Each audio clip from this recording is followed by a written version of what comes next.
You're watching AI Cyber Report, fast, clear cybersecurity updates. I'm Ava. Let's dive in. Treasury says Garantex officials moved customer deposits to Grinex after law enforcement actions in March 2025. The State Department also offered up to $6 million for information leading to arrests or convictions of Garantex executives.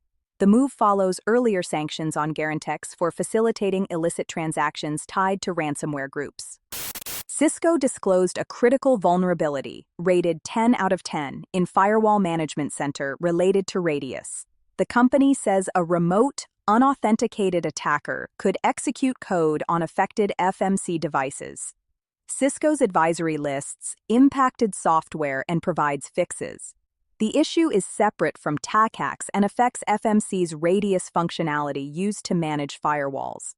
Cisco urges customers to update to patched versions. A newly disclosed HTTP2 weakness, nicknamed MadeYouReset, allows attackers to overwhelm servers by abusing how HTTP2 handles streams. The bug can trigger very large denial-of-service attacks against implementations that haven't been updated. The report explains that vendors have released patches and recommends deploying updates or temporary mitigations if patching isn't immediately possible. CISA warned that two N-able N-central flaws, CVE 2025-8875 and CVE 2025-8876, are being exploited. N-able released version 2025.3 with a critical fix. The vendor says the bugs require authentication and confirmed evidence of exploitation in a limited number of on-premises environments, with no evidence in hosted cloud environments. CISA added both CVEs to the Known Exploited Vulnerabilities catalog and set an August 20th patch deadline for government agencies. Rockwell Automation published advisories for multiple products.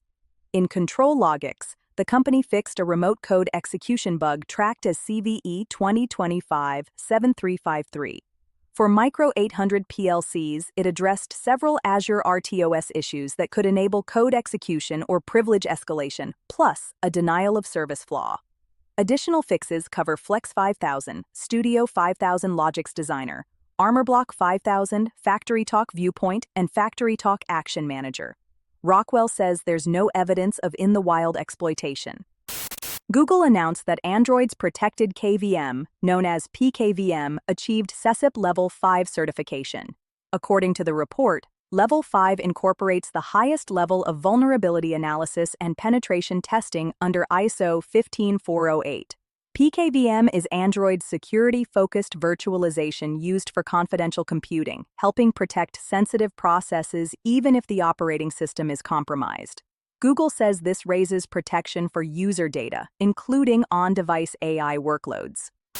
Microsoft resolved a known issue that caused cluster service problems and virtual machines to restart on some Windows Server 2019 systems after July's security updates. The fix is included in the August 2025 cumulative update KB50063877. Admins must first install Servicing Stack Update KB50051112, then deploy KB50063877 via Windows Update, the Update Catalog, or WSUS. That's all for today's top cybersecurity stories. Remember, the threats don't stop, and neither should your awareness. If you found this update useful, hit that like button, subscribe, and tap the bell so you never miss the latest alerts. Stay safe, stay informed, and I'll see you in the next one.